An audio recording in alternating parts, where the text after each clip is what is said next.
beliefs. So some of you regard religious as also a religious beliefs, but culture does not have to be of the same religion. You just have a strong, coherent set of beliefs, the foundation you follow. Your attitudes and values and practices shared by a large group of people. So then we have two different types of ideas about culture. We have collectivistic culture and individualistic culture. A collectivistic culture is what we call a we culture. They do things more in groups and in families. And individualistic culture, or we do things more independently, which is represented in the United States. Collectivistic offhand, my friends that are from the islands are more collectivistic. Everything is we. But that doesn't dismiss the United States. We also have companies that prefer to work collectivistic. So a culture, look, a large group of people could be an environment. If you work for Google, if you work for Microsoft, they're their own culture. You're in Westchester Community College, a different culture than Penn State or any other college. Each one is identifies as their own culture. So individualistic cultures and collectivistic cultures. I went to an undergraduate college where every course we had, we were group bearing, where everything was group based. We had individual projects, but it was very collectivistic. How we worked as a group for problem solving, and then how you used your campus and other courses. It was all engaging.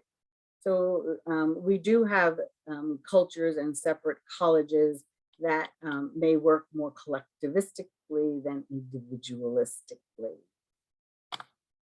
People know and judge you who communicates with them, not the you keep inside. Yeah. So, you know, we're not mind readers, but then again, we don't want to, as the cliche says, wear our hearts out on our shoulders. We don't have to tell everybody everything. But I think your generation tends to tell more about where you're going, what you're doing, or where you've been. I don't know if it's to compete or compromise with everyone else that is doing similar things. But if you want somebody to know something, you need to tell them, because we are not mind readers. And again, we do not want misinformation, because we don't want unintentional communication. We want the correct information. So when it says face, okay, we have a face, is what you show the public. So let's take this last slide again. So people know and judge the you who communicates with them, not the you keep inside, because we don't know what you keep inside. So you may have a different value for what you show other people. So right now, this is the face you associate with Professor Calfine. So if I were in Stop and Shop, and maybe I don't have my glasses on, maybe I have my hair in a ponytail, you don't associate that person with the person that you're taking class with. So we have a different type of face for our public, and we have a different type of face for our private. But sometimes we, especially with our social media, we don't see that boundary.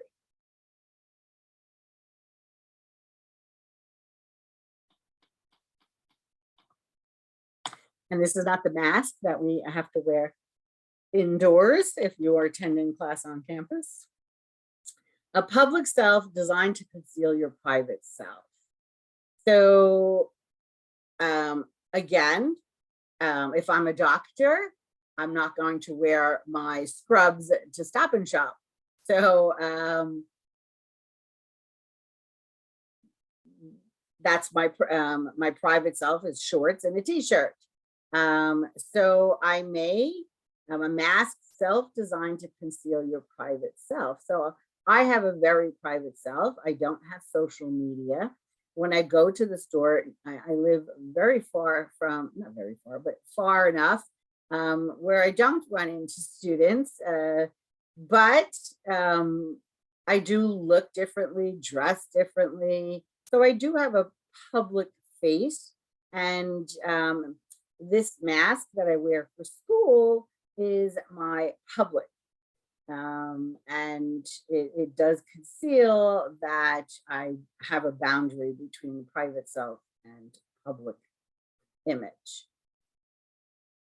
And sometimes there's the phrase losing face, which means sometimes we get embarrassed, and that's what losing face, and that's where that expression comes from.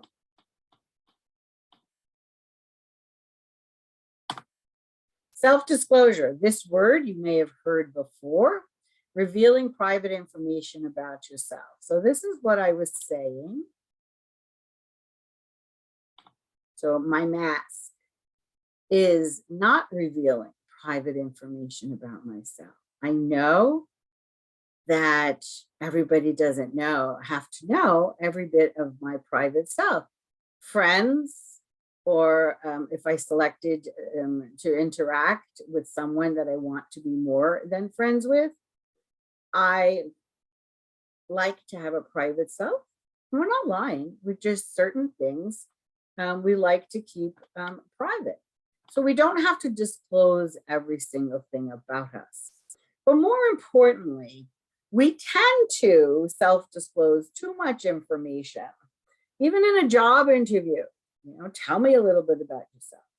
I was born in the Bronx. I love dancing and music. And I don't, unless you're going for a teacher of the arts, I don't know if that's important, because there are other questions that say, what are your hobbies? So when someone says, tell me a little bit about yourself, they want you to give information of how you are suited for this position, not your education so much, but tell me a little bit about yourself. When I was younger, I loved teaching little kids how to dance. Okay, so there's the dance, but there's the teaching if I'm going for a teaching job. So we want to make sure that you are disclosing enough information, but not too much information. My mother says that that's a little bit too much information. So we, especially in job interviews, we want to think about what we're disclosing, and that everybody doesn't need to know our private self. So the interpersonal process model of intimacy, and you will need to refer to, and I'll give you the page number. I keep closing the book.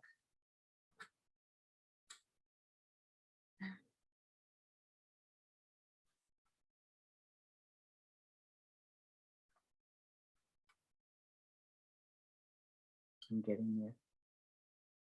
See, it's like a real class. So the intimate, okay.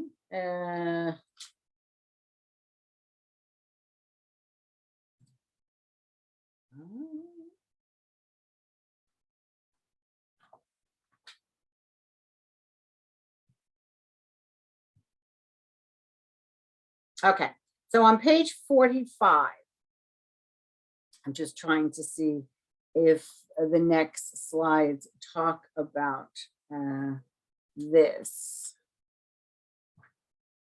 Okay. So according to the interpersonal process model of intimacy, the closeness we feel toward others in our relationships is created through two things: self-disclosure and responsiveness of listeners to our disclosure. So self-disclosure, you're disclosing information about yourself, but the key is, are you observing? Are you aware of how others are responding or not responding? So if you walked into a class, an in-person class, and you sat down next to somebody and you start saying, oh, I'm from Yonkers, and well, nod their head. And you're like, where are you from? And they're like, oh yeah, I live close by. Oh, yeah, do you work? I work at, Pepe's Pizza. Yeah, I work. It's a family business. So it's not as detailed response as you are. So you may think you're getting along because you're sharing so much about yourself, but now it's time for you to pause. Observe how the others are behaving. Some people don't want to tell you where they're from. So if you find that you're not getting the reciprocation where communication's mirroring